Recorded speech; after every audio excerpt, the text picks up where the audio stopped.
যোৱা ৩ অক্টোবৰ তাৰিখে অসম চৰকাৰৰ পাব্লিক হেল্থ ইঞ্জিনিয়াৰিং বিভাগৰ সচিব কৈলাশ কাৰ্তিক ডাঙৰীয়াই পাব্লিক হেল্থ ইঞ্জিনিয়াৰিঙৰ মুখ্য অভিযন্তা গৰাকীলৈ এখন পত্ৰ প্ৰেৰণ কৰিছে।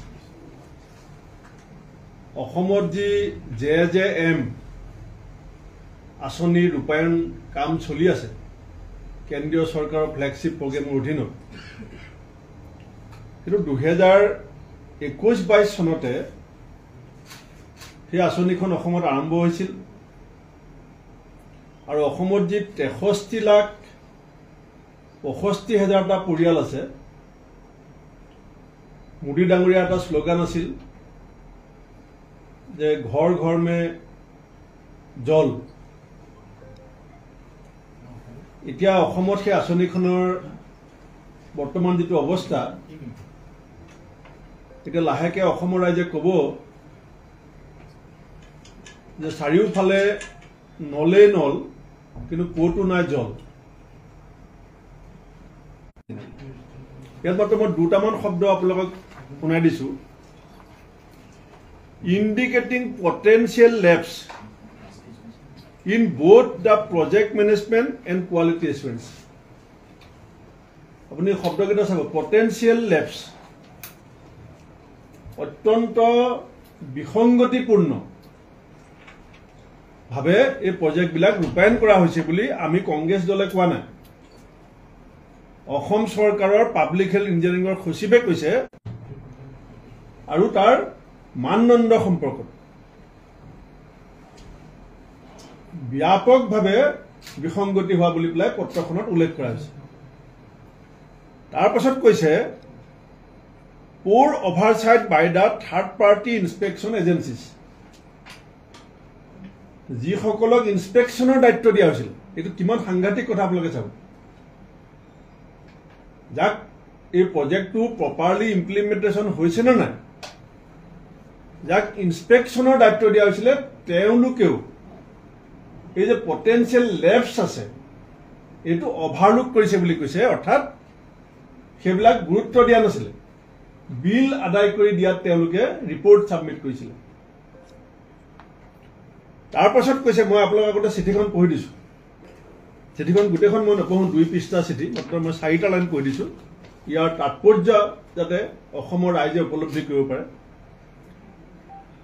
The reasons for deviation from the project plans, অৰ্থাৎ যিটো DPR প্ৰস্তুত কৰা হৈছিলে, যিটো DPR গভৰ্ণমেণ্টে চেংচন কৰিছিলে, তাৰ পৰা কণ্ট্ৰেক্টৰে বা কোনোবা বিজেপি মন্ত্ৰী পালি নেতাই প্ৰজেক্টটোৰ কাঠামোটো পৰিৱৰ্তন কৰিছে বুলি কৈছে।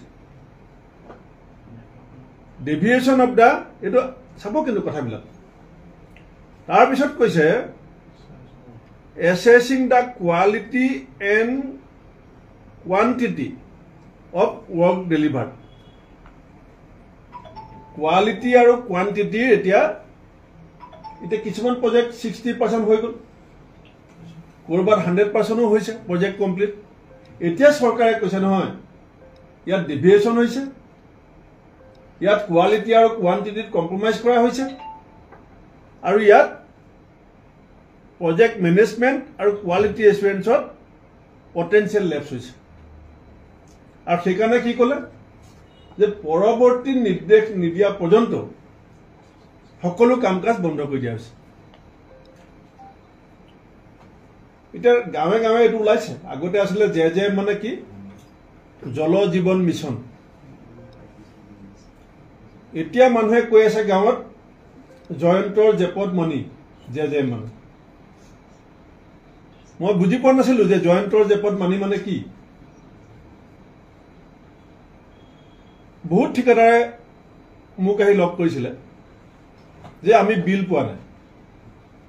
তেতিয়া মই তেওঁলোকৰ পৰা যেতিয়া কথাবিলাক বুজিবলৈ চেষ্টা কৰিলোঁ যে চৰকাৰে যে এনেকৈ এখন চিঠি দিবলগীয়া হৈছে, আপোনালোকে ক'ত ভুল কৰিছে, আপোনালোকে কেলে ভুল কৰিছে, কি কাৰণে চৰকাৰে কাম বন্ধ কৰিবলগীয়া হৈছে।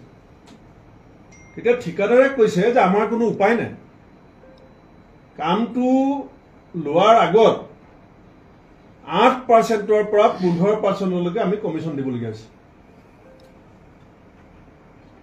কামটো লোৱাৰ আগত 8%ৰ পৰা 15% কমিশ্যন অৰ্থাৎ 2 কোটি টকাৰ যদি আপুনি কাম লয় প্ৰায় সব কামতে দিব লাগে এফালে 15% এফালে 5% কামটো ধৰক 2 কোটি তাৰমানে 40 লাখ টকা এটা তে আগতীয়াকে দিল এতিয়া যিবিলাক মানুহে কামটো আবণ্টন কৰাৰ কৰ্তৃত্ব আছিল কিন্তু আমাৰ অসমীয়া ভাষাত এটা কথা আছে যে খাই কাৰ খলা ডালত উঠিল কাঠি চেলেকাৰ মৰণ মিল কাৰণ তেওঁলোকেতো 15% 8% খাই ল'লে এতিয়া ঠিকাদাৰে সেই 8%ৰ পৰা 15% পইচাখিনিক এডজাষ্ট কৰিবলৈ যাওঁতে কোৱালিটি কোৱান্টিটি সবতে কম্প্ৰমাইজ হ'ল আৰু চৰকাৰে নিজেই কৈছে যে ইনস্পেকশ্যন পাৰ্টিটোও কম্প্ৰমাইজ কৰিলে গতিকে এটা ঘৰ মে যে জলৰ কথা আছিলে এতিয়া এইটো ইলেকশ্যনৰ সময়ত আপোনালোকক মই দেখাই দিম তথ্যভিত্তিক দেখাই দিম ঘৰ মে নল থাকিব নলৰো কোৱালিটি কথা আহিছে সেইকাৰণে আমি অসম প্ৰদেশ কংগ্ৰেছ কমিটিয়ে মই মুখ্যমন্ত্ৰী ডাঙৰীয়াক আহ্বান জনাইছো যে 8%ৰ পৰা 15% টকা খাই পেলাই জেজেএমৰ আঁচনিখন ধ্বংস কৰাৰ যিটো ষড়যন্ত্ৰ তাত যদি আপুনি জড়িত নাই এই টকাৰ অংশ যদি মুখ্যমন্ত্ৰী ডাঙৰীয়াৰ হাতত লগা নাই মই আপোনাক এই গোটেই হাজাৰ কোটি টকাৰ এই কামটোত CBI এনকুৱাৰী দিবৰ কাৰণে দাবী জনাইছো আপুনি অসমৰ ৰাইজৰ আগত নিজকে ধোৱা তুলসীৰ পাত বুলি প্ৰমাণ কৰিবলৈ হলে 64.35 লাখ মানুহৰ জীৱনৰ জল আৰু জীৱন আঁচনিখন অত্যন্ত ভাল আঁচনি বুলি আমি কম অত্যন্ত অসমৰ কাৰণে প্ৰয়োজনীয় আছিল কাৰণ 60% বেমাৰেই পানীৰ কাৰণে হয় বিশুদ্ধ খোৱা পানীৰ অভাৱতে 60% বেমাৰ হয় গতিকে এই গোটেই 63.35 লাখ মানুহৰ এতিয়া মাত্ৰ 10.75% মানুহে পাইপেৰে ঘৰত পানী যোগান পাই আছে 6.67 লাখ এতিয়া অসমত আমাৰ চৰকাৰ দিনৰ পায় হয়তো বিজেপিয়ে ক'ব যে কংগ্ৰেছে কি কৰিছিল আমি কৰিব পৰা নাছিলো আপোনালোকে বিজেপি অসমত চৰকাৰ থাকোতে এই আঁচনিখন কৰি সকলোকে পানী যোগানৰ আপোনালোকে দায়িত্ব লৈছিলে বাটে বাটে সাইনবোৰ্ড ঘৰে ঘৰে জল এতিয়া ঘৰে নল চলি আছে জল মানুহে খাবলৈ নাপায় কোৱালিটি কোৱান্টিটিৰ ওপৰত আপোনালোকে যিটো সন্দেহ প্ৰকাশ কৰিছে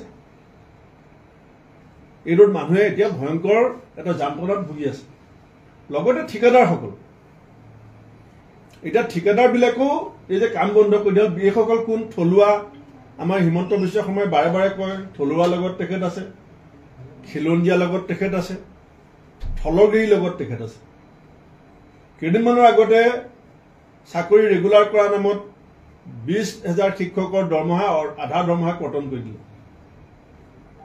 এতিয়া এই থলুৱা খিলঞ্জীয়া থলগিৰি ঠিকাদাৰসকলৰ আপোনাৰ মন্ত্ৰীয়ে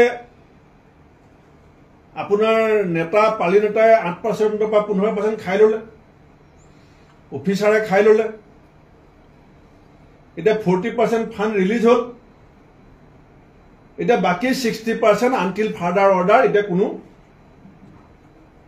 সম্ভাৱনা ইয়াত নাই কাৰণ এই টকা নাহে এই টকা আহিব নোৱাৰে দিল্লীৰ পৰা কালি মুখ্যমন্ত্ৰীয়ে কি কৈছে যে কাম নহলে পইচা ঘূৰাই ল'ব লাগিব কাৰণ পইচা পৰি থাকিলে কণী নেপাৰে কালি মুখ্যমন্ত্ৰীয়ে কৈছে এইটো মুখ্যমন্ত্ৰীয়ে মানি লৈছে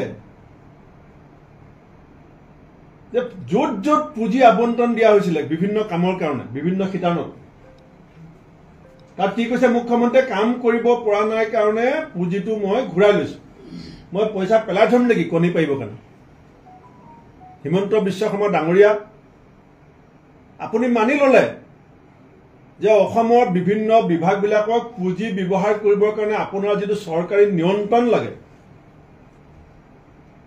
এখন প্ৰশাসন ব্যৱস্থাক নেতৃত্ব দিবৰ কাৰণে যিটো দক্ষতা লাগে, সেই ব্যৱস্থাটোৰ ওপৰত আপোনাৰ নিয়ন্ত্ৰণহীনতা, আপোনাৰ দক্ষতাহীনতা, আপুনি পইচাই কণী নেপাৰে বুলি কৈ স্বীকাৰ কৰিছে। আপুনি কি কাৰণে পইচা ঘূৰাই ল'ব বিচাৰিছে? আপোনাৰ বিত্তমন্ত্ৰীয়ে কি কৈছে? আমি ইউচি দিব লাগে, ইউটিলাইজেশ্যন চাৰ্টিফিকেট দিব লাগে। তাৰমানে the first priority of the state government is to collect Yuezhi. যদি ইউচি দিয়াটো আপোনালোকৰ প্ৰায়ৰিটি হয়, তেতিয়া কমপ্লিশ্যন অফ দ্য ৱৰ্কটো আপোনালোকৰ প্ৰায়ৰিটি কিয় নহয়? আবণ্টিত ধন যিটো আঁচনিৰ বিপৰীতে দিয়া হৈছিলে, সেই আঁচনিখন সম্পূৰ্ণ কৰি পেলাই 100% টকা ব্যৱহাৰ কৰা ইউচিখন দিয়াত আপোনাৰ ব্যৰ্থতা আৰু আপোনাৰ নিয়ন্ত্ৰণহীনতা, এইটো আপুনি মানি লৈছে। অৰ্থাৎ প্ৰশাসন যন্ত্ৰৰ ওপৰত আপোনাৰ নিয়ন্ত্ৰণ নাই। গভৰ্ণমেণ্ট অফ আছামৰ ছেক্ৰেটেৰীয়ে চিফ ইঞ্জিনিয়াৰক কৈছে যে পটেঞ্চিয়েল লেপছ হৈছে, আৰু ইনস্পেকশ্যন টিমটোৰ কথা কৈছে যে দে কম্প্ৰমাইজ। আপুনি ক'লে পইচা ঘূৰাই লৈছে, এইটো কি নিউজ হ'ব লাগে? পইচা কণী পাৰিব নেকি? অসমৰ সংবাদ মাধ্যমে যেতিয়া এটা সঁচা আপোনাৰ ব্যৰ্থতা, চৰকাৰী বিষয়াৰ ওপৰত নিয়ন্ত্ৰণহীনতা, প্ৰশাসনিক দক্ষতাহীনতা যেতিয়া প্ৰকাশ কৰে, তেতিয়া আপুনি সাংবাদিকক ধমকি দিয়ে যে এইটো নিউজ কেনেকৈ হ'ব? এইটো নিউজ কিয় নহ'ব? অসমৰ নামত আবণ্টিত পইচা অসমে কিয় ঘূৰাই দিব আপোনাৰ ব্যৰ্থতাৰ কাৰণে? আৰু অসমৰ এই যে প্ৰায় 50 লাখ মানুহে যে পানী খাবলৈ নাপাব, তাৰ দায়িত্ব কোনে ল'ব? সেইকাৰণে মই অসম প্ৰদেশ কংগ্ৰেছ কমিটিৰ সভাপতি হিচাপে আৰু অসম সন্মিলিত মঞ্চ সভাপতি হিচাপে আমি এইটো CBI এনকুৱাৰী বিচাৰিছোঁ। আৰু CBI এনকুৱাৰী বিচাৰাৰ ক্ষেত্ৰত যদি মুখ্যমন্ত্ৰীয়ে সহমত প্ৰকাশ নকৰে, আমি CBI অফিচলৈকে যাম।